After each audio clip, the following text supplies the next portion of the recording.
O Circo de Oração é considerado um marco na história das Assembleias de Deus no Brasil.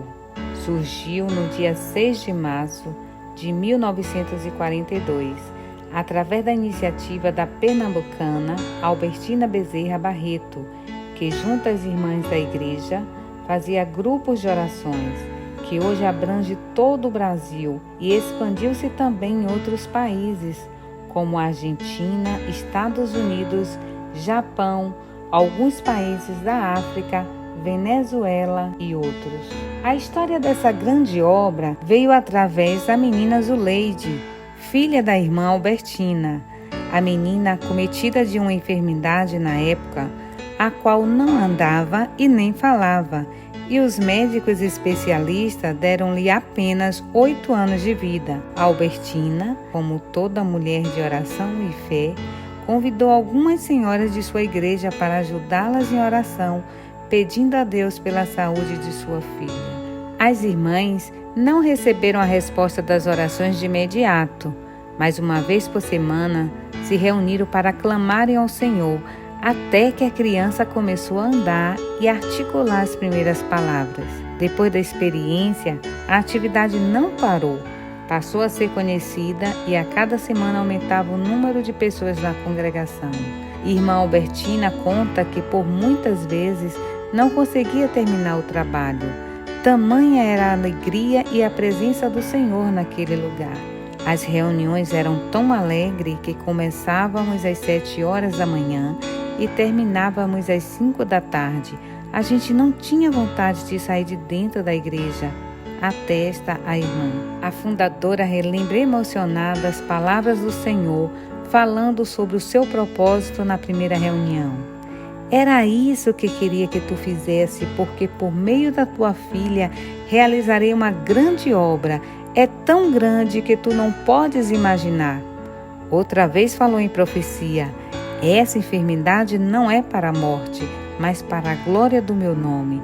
Fui eu quem gerou essa criança para que por meio dela fosse criado esse trabalho.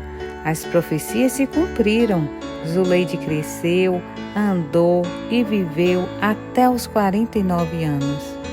A fundadora ainda relata que foi colocado por causa de um folheto que havia lido, cujo texto explicava que a oração era como o círculo dos céus. Quando oravam, lembrou-se da mensagem e disse: vamos circular os céus com nossas orações. E essa poderosa obra continua circulando não só no Recife, mas em toda a nação brasileira, percorrendo também outras partes do mundo.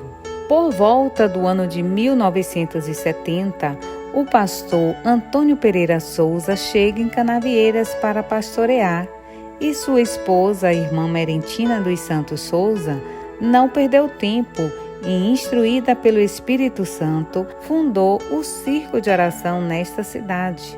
Muitas irmãs fizeram parte desse grupo de mulheres como linha de frente, do início até os dias atuais, dirigindo e colaborando, erguendo essa bandeira do Circo de Oração, porque era e é e continuará sendo um trabalho que não pode parar. Os nomes dos pastores que deram sequência ao trabalho do mestre, bem como o Circo de Oração, liderado por suas respectivas esposas, foram Pastor Ramiro Araújo e a irmã Orquídea, Pastor Lailton Nascimento e a irmã Dilma de Oliveira, Pastor Joel Figueiredo e a irmã Etienne, Pastor Samuel Aragão e a irmã Amélia, Pastor Isaías Vieira e irmã Sara, presbítero Eronildes Matos e irmã Eleusina, Pastor José Carlos e a irmã Selma, Pastor Rui Conceição e a irmã Maria José, Pastor Egídio Rosa e irmã Zenita, Pastor Wilson Roque e a irmã Silvia, Pastor Raimundo Luz e a irmã Jandira e atualmente o Pastor Adail Paula e a irmã Lindaura. Com a ajuda infinita, unção e graça do Espírito Santo, essas mulheres têm levantado a bandeira do Circo de Oração, o qual é a coluna da igreja. Elas fazem parte dessa história, marcaram muitas vidas e corações aqui em Canavieiras. Elas são amadas respeitadas e lembradas com muito carinho pelas mulheres servas de Deus nessa cidade. Hoje comemoramos e adoramos a Deus por esses 51 anos de orações respondidas, de muitas lutas, seguida também de muitas vitórias. Agradecemos também pela vida, oração, lágrimas e trabalho prestado de todas essas mulheres que deram sua parcela de contribuição para que essa obra crescesse, erguendo a bandeira do círculo de oração e cumprindo o propósito de Deus, como o apóstolo Paulo nos dá o exemplo e diz nas Escrituras Sagradas, em 1 Coríntios 3:6, eu plantei, Apolo regou, mas Deus deu o crescimento.